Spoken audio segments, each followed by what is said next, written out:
एक 22 साल का युवक आराम से घर में बैठकर अपनी माँ और बहन से बातचीत कर रहा था। वो अचानक गिर पड़ा और उसकी मौत हो गई। यह मामला हार्ट अटैक का है। इसके पहले हम जो खबरें पढ़ते और सुनते आ रहे थे, उनमें लोगों की मौत काम करते वक्त हुई थी, एक्सरसाइज करते वक्त, दौड़ते वक्त या लेक्चर देते वक्त। शायद यह पहली खबर है जो आज के अखबार में छपी है, जहां इस युवक की उम्र सिर्फ 22 साल थी और वह आराम से बैठकर बातचीत कर रहा था। ऐसी स्थिति में उसकी अचानक मौत हो गई। आज की रिपोर्ट में हम बात करेंगे ऐसी खबरों को लेकर और लैंसेट ग्लोबल हेल्थ में आई स्टडी को लेकर, जिसने भारत में और दुनिया भर में पब्लिक हेल्थ को लेकर काम करने वाले लोगों को चौंका दिया है। अंतर्राष्ट्रीय पैमाने पर हुई स्टडी के मुताबिक हिंदुस्तान के 50% लोगों पर डायबिटीज, हार्ट अटैक या इस तरह की लाइफस्टाइल डिजीज का खतरा बुरी तरह से मंडरा रहा है।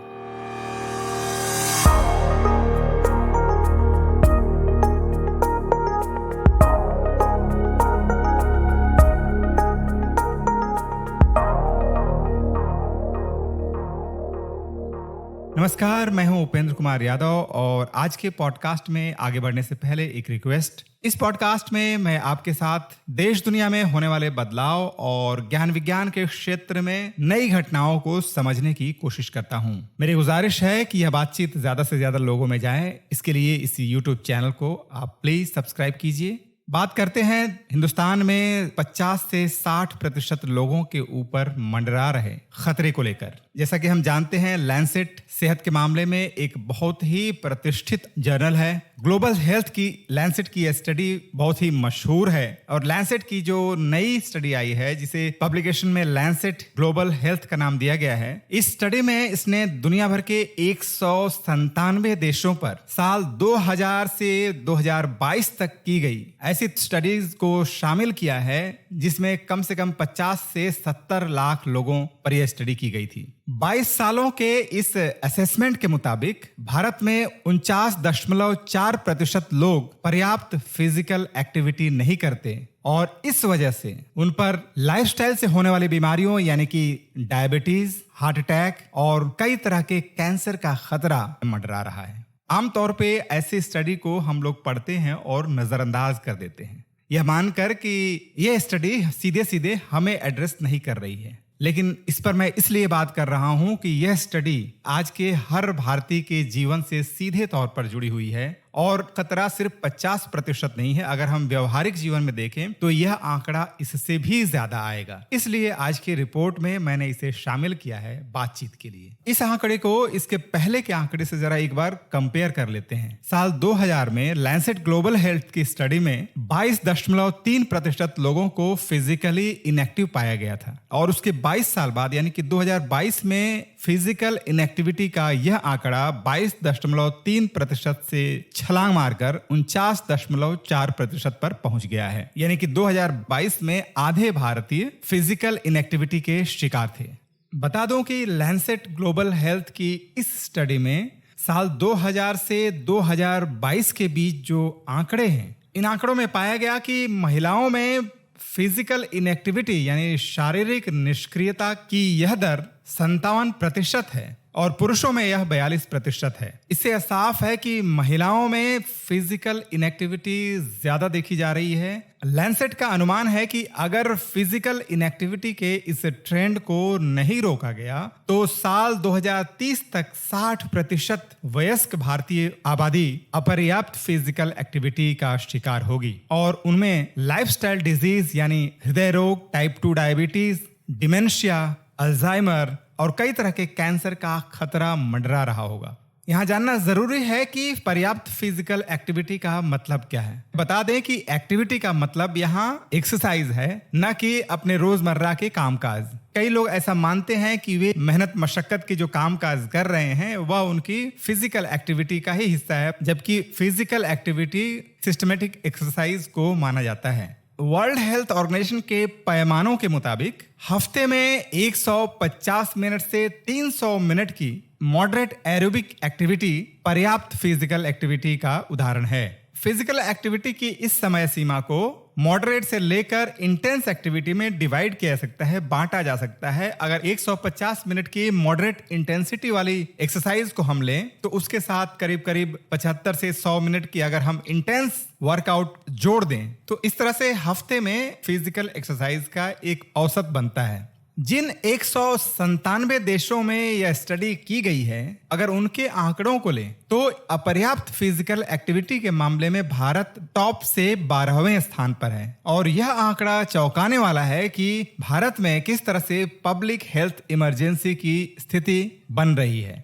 लैंसेट ग्लोबल हेल्थ के मुताबिक विश्व भर में करीब 1.8 अरब लोग यानी दुनिया की आबादी के 31% लोग वर्ल्ड हेल्थ ऑर्गेनाइजेशन की पर्याप्त एक्टिविटी की गाइडलाइन पर खरे नहीं उतरते और वे हफ्ते में कम फिजिकल एक्टिविटी करते हैं। फिजिकल एक्टिविटी की कमी या इनएक्टिविटी या निष्क्रियता की सबसे ज्यादा दर हाई इनकम वाली एशिया पैसिफिक रीजन में देखी गई है और इसके साथ साथ साउथ एशिया में भी। ऊंची आमदनी वाले पश्चिमी देशों में निष्क्रियता की यह दर 28% है।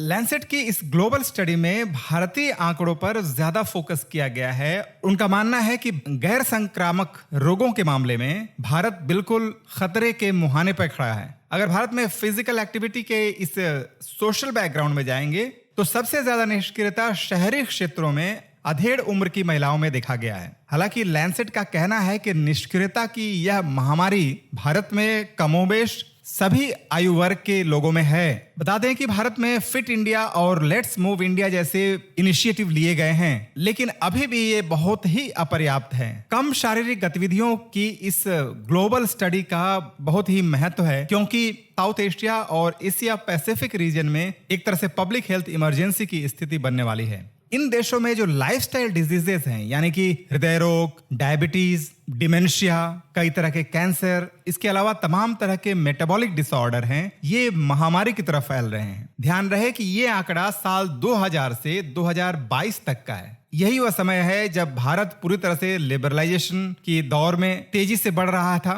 और इस दौर में देश की परंपरागत लाइफस्टाइल में बड़े पैमाने पर बदलाव आया। एक तबके के पास समृद्धि आई, लेकिन इसके साथ साथ लाइफस्टाइल डिजीज की भरमार होती गई। इसके बावजूद सरकारों ने पब्लिक हेल्थ पर बहुत ध्यान नहीं दिया। वर्ल्ड योगा डे या इस तरह के कुछ दिवस को मनाने के अलावा बड़े पैमाने पर लोगों को जागरूक करने की जो जरूरत थी, उस दिशा में सरकारों ने ध्यान ही नहीं दिया। हेल्थ के नाम पर मेडिकल कंपनियां और तमाम दूसरी तरह की कंपनियां करोड़ों अरबों का कारोबार बढ़ाती चली गई, लेकिन उसके बावजूद पब्लिक हेल्थ में वास्तव में कोई सुधार नहीं दिख रहा है। कम उम्र में ही लोग शुगर और हार्ट डिजीज के शिकार होने लगे हैं। ऐसी स्थिति में कोरोना के दौरान या कोरोना के बाद, चाहे वह कोरोना का असर हो या वैक्सीन का असर हो, हम नहीं बता सकते कि वास्तविकता क्या है। काम करते करते लोग अचानक गिर पड़ रहे हैं। इसके पीछे निश्चित रूप से शरीर के अंदर होने वाले बदलाव हैं, लेकिन यह भी सही है कि फिजिकल फिटनेस के लिहाज से ज्यादातर भारतीय अनफिट हैं। कम से कम लैंसेट ग्लोबल हेल्थ की इस स्टडी को ही अगर हम पैमाना मान लें तो आज 50% भारतीय फिजिकली अनफिट हैं। और इसको अगर व्यवहारिक रूप से देखा जाएगा, अगर इंडिया स्पेसिफिक कोई स्टडी होगी तो देखा जाएगा कि यह आंकड़ा 70-80% जाकर ठहरेगा। यह अकारण नहीं है कि छोटे से छोटे कस्बों में हेल्थ सेंटर्स के आसपास लोगों की भीड़ बढ़ती जा रही है। दवा कंपनियों का कारोबार दिन दुनी रात चौगुनी बढ़ रहा है और यहां तक कि बड़े और टायर 2 सिटीज में भी छोटे छोटे बच्चों में हाई शुगर, हाई कोलेस्ट्रॉल पाया जा रहा है। इसलिए लैंसेट की यह स्टडी न सिर्फ चौंकाने वाली है बल्कि यह सावधान भी कर रही है। पब्लिक हेल्थ को बहुत ही गंभीरता से लेने की जरूरत है। न सिर्फ सरकारों द्वारा बल्कि आम जनता द्वारा भी इसे गंभीरता से लेना चाहिए और अपने परिवारों की सलामती के लिए सिस्टमेटिक एक्सरसाइज की मात्रा बढ़ानी चाहिए। दुनिया भर में जो हेल्थ स्टडीज आ रही हैं, अब बहुत कुछ स्पष्ट होने लगा है कि ज्यादातर लोग लाइफस्टाइल डिजीज के शिकार होते हैं। हार्ट डिजीज को सबसे बड़े साइलेंट किलर के रूप में माना जाता है। डायबिटीज भी उसी भूमिका में है और ये तमाम बीमारियां लाइफस्टाइल डिजीज हैं, मेटाबॉलिक डिसऑर्डर हैं, पेट की समस्याओं से शुरू होती हैं और हमारी गलत लाइफस्टाइल, गलत खान पान, गलत फूड हैबिट इसके लिए जिम्मेदार है। यहाँ तक कि पश्चिमी देशों में जो नई स्टडीज आ रही हैं, उनमें देखा जा रहा है कि लोगों की कम उम्र के लिए लिए जो जिम्मेदार फैक्टर्स हैं उनमें कम सोना, ज्यादा से ज्यादा बाहर खाना और एक्सरसाइज न करना भी बहुत बड़ा कारण है। डिमेंशिया जिस तरह से पूरी दुनिया में महामारी बनने की दिशा में बढ़ रही है और भारत में भी, इसकी भी वजह दरअसल अगर बारीकी से हम उन स्टडीज को देखें जो इस पर हो रहे हैं तो इसकी भी वजह दरअसल गलत खान पान है, मोटापा है और मोटापे से होने वाले तमाम शारीरिक बदलाव हैं। पश्चिमी देशों में हेल्थ स्टडीज अपने नए दौर में पहुंच गई हैं। यह पाया जा रहा है कि फिजिकल फिटनेस के लिए, स्वस्थ रहने के लिए, रोग मुक्त रहने के लिए एक्सरसाइज बेहद जरूरी है, फिजिकल एक्टिविटी बेहद जरूरी है। इसे समझने के लिए मैं एक उदाहरण दूंगा। ह्यूमन बॉडी दरअसल बनी ही है मेहनत करते हुए, मेहनत मशक्कत करते हुए। इवोल्यूशन की जो प्रक्रिया रही है उसमें लेबर का, मेहनत मशक्कत का बहुत बड़ा रोल रहा है। न सिर्फ मनुष्य के मस्तिष्क को बनाने में, पशु से मनुष्य बनने की दिशा में इसने भूमिका निभाई है। तो इवोल्यूशन की प्रक्रिया में श्रम के साथ, फिजिकल एक्टिविटी के साथ जो शरीर विकसित हुआ है, अगर हम उसको श्रम से बिल्कुल अलग कर देंगे तो बहुत ही स्वाभाविक है कि वह अपने क्षय की तरफ बढ़ेगा, तमाम रोगों का शिकार होगा और नष्ट होने की दिशा में आगे बढ़ेगा। इसलिए इवोल्यूशन की इस प्रक्रिया को समझते हुए लाइफस्टाइल में फिजिकल एक्सरसाइज को शामिल करने की जरूरत है। यह न सिर्फ रोगों से बचाने के लिए जरूरी है बल्कि फिजिकल एक्सरसाइज लंबी उम्र देने के लिए भी जिम्मेदार है। इसलिए अगर हम चाहते हैं कि एक लंबा और खुशहाल जीवन जिएं तो इसके लिए फिजिकल एक्सरसाइज को अपने लाइफस्टाइल में शामिल करना बेहद जरूरी है।